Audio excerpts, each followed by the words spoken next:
আজকে আমি নতুন একটা রেসিপি দেখাবো। এই যে এটা হচ্ছে মোটা মোটা পুঁই শাক কিনে আনছিলাম, দেখেন ডাটাগুলো।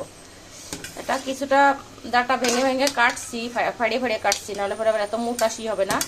আমি দেখেন মুগ ডাল সিদ্ধ একটু হালকা সিদ্ধ করে ডাটা আর শাক দিয়ে দিছি। এখন আমি ডালের রেসিপিটা কিভাবে বানাবো, সিদ্ধ করছি, কিছুটা তেল দিছি এর মধ্যে, আর এক লবণ হলুদ পরিমাণ মতো দিয়ে, আর 1 চিমটি হচ্ছে চিনি দিছি। মিষ্টি শাক তো একটু মানে সারি শাক তো মিষ্টি দিয়ে এটাকে সিদ্ধ কমপ্লিট। আমি এবার এটাকে ফোড়ন দেবো, কিভাবে দেবো সেটা আপনাকে দেখাবো, আপনাদের সবাইকে দেখাবো নতুন রেসিপি কেমন হয়, দেখতে থাকুন। এই যে এখানে আমি কি ফোড়ন দিলাম, জিরে।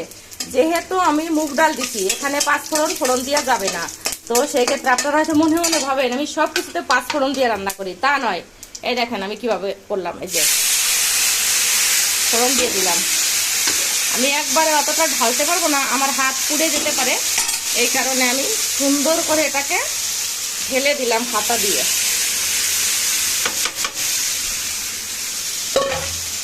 আজকে আমি মুগ ডাল আর পুঁই শাক দিয়ে স্পেশাল রেসিপি বানাবো, পুরো সেন্ট বাহির হয়ে গেছে। আমি এখানে কোনো মশলা দেব না, পেঁয়াজ রসুন কিচ্ছু দেই নাই, শুধু জিরে, তেজপাতা, আর হচ্ছে আপনার 4টা শুকনো লঙ্কা, আর মুগ ডাল, পুঁই শাক, আর কিছুটা তেল। এটা হচ্ছে আমার রেসিপি, আর একটু মিষ্টি। আর আমার এই টেকনিকটা হচ্ছে সবচেয়ে মূল বিষয়বস্তু। টেকনিক যদি আপনি ভালো না করতে পারেন, কোনো মতেই আপনার তরকারি ভালো হবে না।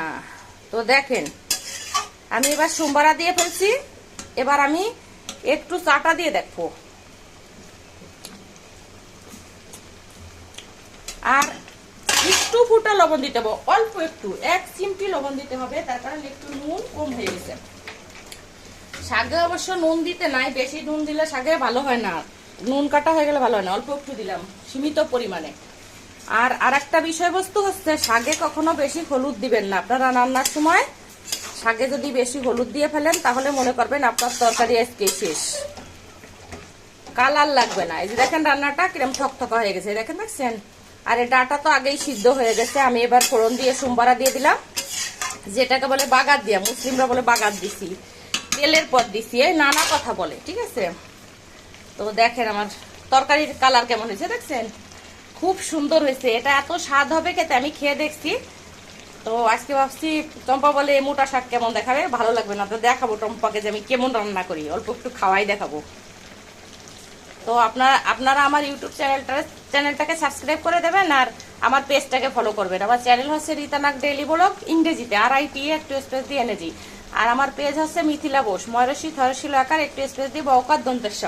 তো সবাই আমার পেজের পাশে থাকবেন, আমার চ্যানেলকে সাবস্ক্রাইব করে দিয়ে আমার ইউটিউব চ্যানেলটাকে এগিয়ে নিয়ে যাওয়ার জন্য সাহায্য করবেন।